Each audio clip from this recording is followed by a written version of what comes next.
Hello नमस्ते, मी गंगा. माझ्या चॅनलमध्ये तुमचं खूप मनापासून स्वागत करते. आज आहे रविवार आणि आज इकडचा आठवडी बाजार. आज आपण दोडामागचा आठवडा बाजार पाहणार आहोत. दोडामागचा बाजार हा रविवारचा असतो.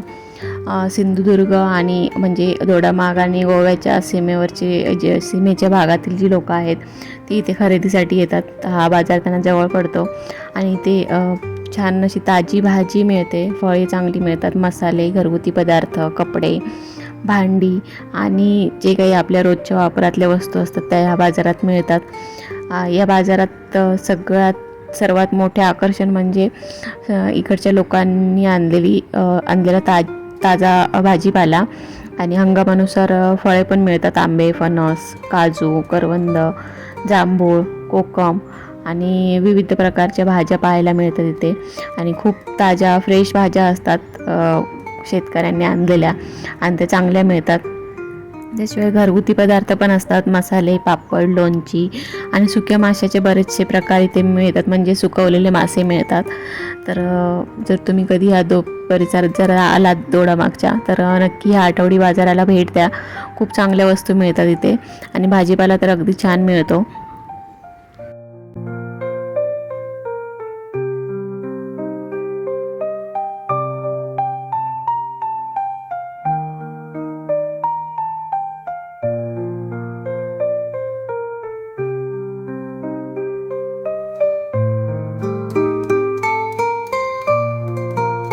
आम्ही बाजारात आलो की ह्या आजीकडून फक्त भाजी घेतो. यांच्याकडे चांगल्या भाज्या मिळतात. तर भाजी घेऊन झाल्यानंतर आम्ही परत खाली आलो आहे घरी जाण्यासाठी आणि आम्हाला सुक्या मिरच्या पण घ्यायच्या आहेत. इकडे छान स्वस्त मिळतात सुक्या मिरच्या, म्हणजे मसाला बनवण्यासाठी वगैरे.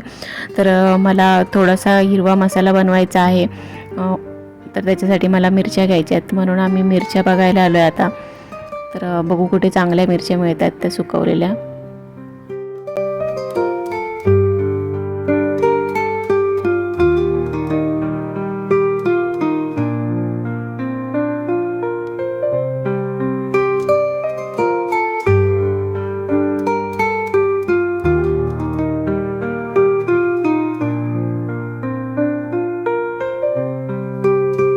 निरपणस हे 100. आणि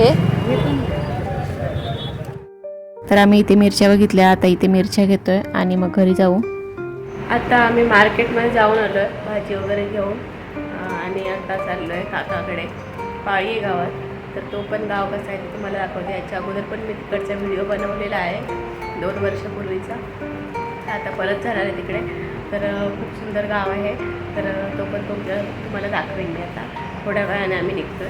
आता आम्ही निघालोय पाळ्याला जायला काकांकडे. तर मला शक्य होईल तेवढा मी व्हिडिओ बनवेन.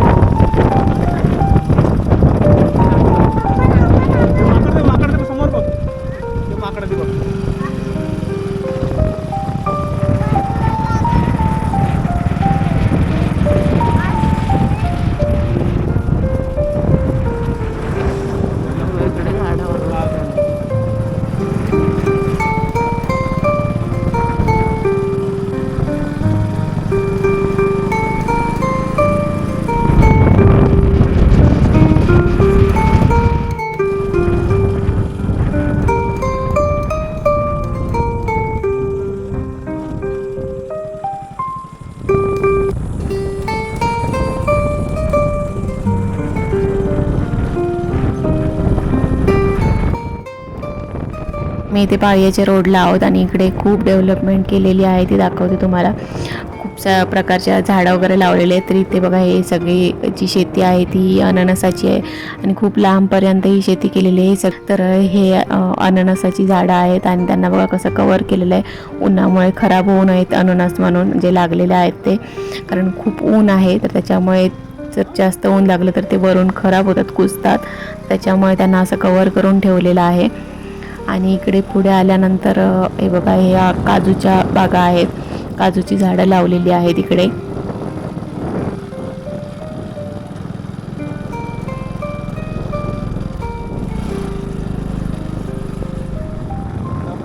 आणि ही जी बाग दिसते तुम्हाला ही लागवड रबराची लागवड केलेली आहे. या झाडांपासून रबर बनवतात. तर त्याची ही झाडं आहेत रबरांची.